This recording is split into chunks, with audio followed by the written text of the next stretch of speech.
can dodge a wrench, you can dodge whatever the hell that was. Barbarian is a new movie, and basically it's one of those films I think it's better going in, honestly, in complete mystery on, so we're going to do our damnedest not to, say anything that really goes on in the plot of this movie. We're just going to kind of talk about how it made us feel. I would say this movie's kind of hard to talk without spoilers, but,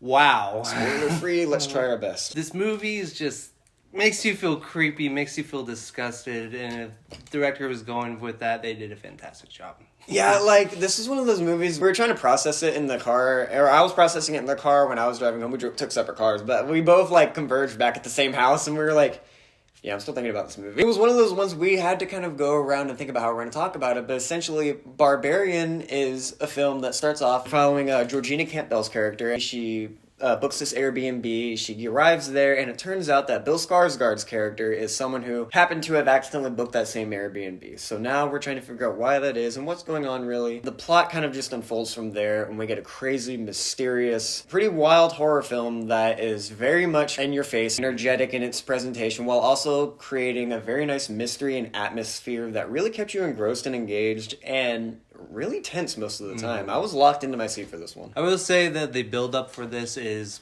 pretty slow. Once you kind of get over that build-up slow hump, that's when you really become interested and you're actually very much engaged. I mean, even from the build-up, I was engaged because of the eeriness of the atmosphere and everything. The eeriness, the creepiness, I'm a fan of the creepiness. I love it. So I was kind of, already in there. This film spent a lot of time, and more time than I really expected, building its characters up and really engrossing us into the environment.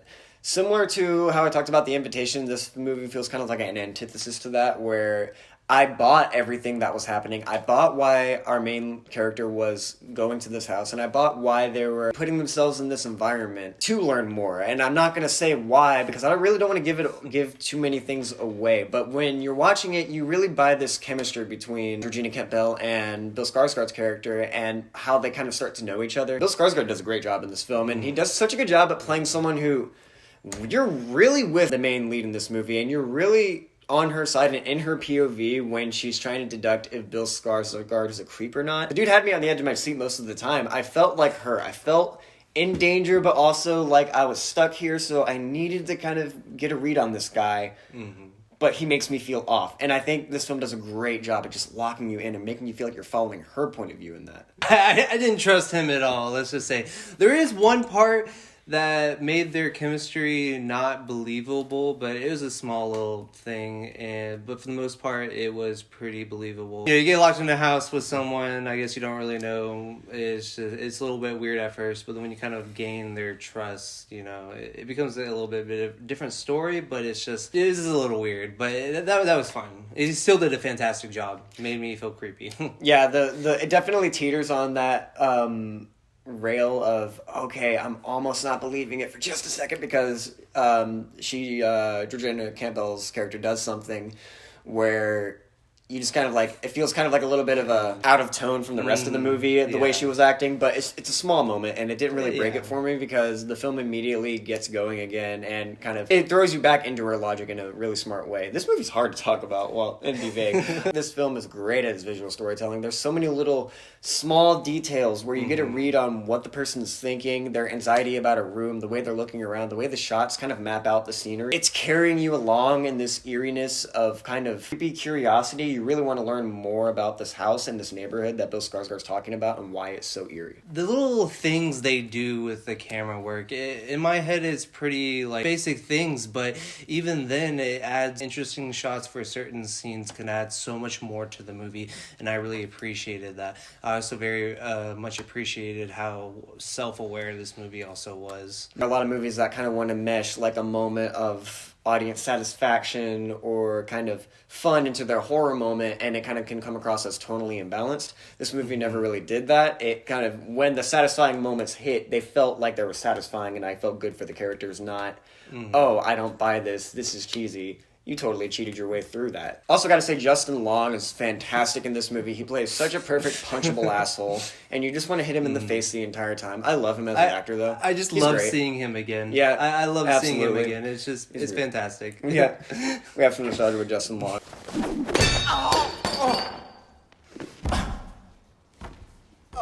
What I really like about this movie, though, is that if it trusts the audience to be on board with it or not.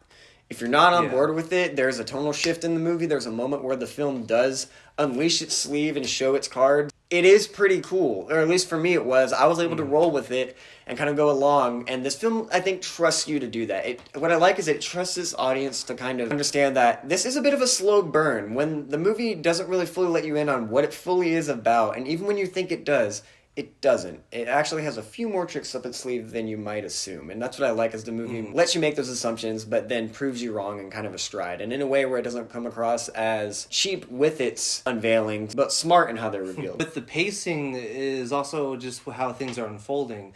The pacing could be slow to fast, to maybe back slow, but it's also how a storytelling is when a story is constantly unfolding. And I think with the pacing and the story, they very much complement each other. Great. Great job at that.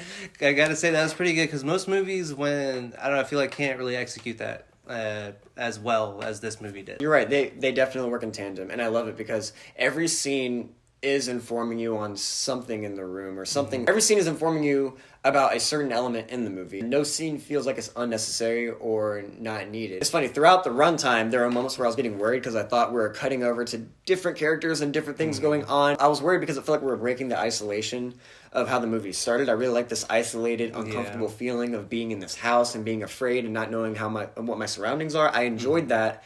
So I was afraid when we started breaking away from that kind of in the second act. Yeah. But it does it for a reason, and we end up focusing up again. It all ends up being for a purpose. We start really seeing what the movie's about and what type of film it actually is and what type of horror genre it's actually going for. And once it does show that, I was fully in, man. When you get to the big reveal, you're just... it took me a while. I had to think about everything I just saw, because I felt disgusted. I felt creeped out. At times, it was almost like uncomfortable to watch, but I still had my eyes glued on the screen. Like, I couldn't look away, even though what I was looking at was god-awful. Yeah, but in a good way. To add on top of that, without giving anything away, I do like how the horror of this film does have some deeper themes, discussions behind it, and I think it's done in a way that comes across very clever, and I think it does it in a way that's really fascinating. I like some of the themes of control, power, dominance over other people, what that means, and what kind of evil can form from that, without getting too much into detail. I really enjoyed the use of theme in this film and how it was explored, and it never came across as in my face or, you know, kind of slapping me across the head with it. It just came across as genuine throughout the film and really added to the horrific layers of what the story is. And it's definitely a thinker. I really had to think about the theme, because it doesn't necessarily just straight up tell you. You just kind of have to, after you've seen it as a whole, put it together. Great storytelling. Just fantastic storytelling. Definitely a thinker. Definitely a lot of fun with those themes. But also, it didn't lose sight of having fun with its audience, too, and being aware of the moments that it can kind of let loose a little bit. It goes from subtle to not subtle, but in a way that works for the film and works as a organic evolution of the plot and how we started from 0 to 100. This was one of the freaking hardest reviews I've ever filmed, dude. This is freaking So hard to talk about. I'm not gonna lie, they're sitting here talking about it. I do love this movie. Yeah. I'm not trying to I gotta reiterate, I genuinely love this movie. But it's a hard one to talk about without spoilers. Mm-hmm. And for some people, I feel like this also might be a hard watch. It is. I think you will have fun with it if you want to see something that is not conventional and is something that kind of definitely has a few surprises up its sleeve. Don't go in assuming what you know about this movie, because it's not going to be. I'm sorry. It just isn't. Whatever you think this movie is, it's not. Unless you've looked up spoilers. Then you're right. But, spoilers are no fun, though. God. Just go see this movie. I don't know. I don't know. This is hard. But yeah, we had a great time with it. Go see Barbarian. A lot of tension. A lot of atmosphere. Great cast. It's a great horror movie. Have you seen Barbarian? Have you seen Barbarian? Comment below if you have. Think about. We're holding up? What are we holding up on, boss? You didn't dodge. I caught it, though. Damn, that's impressive.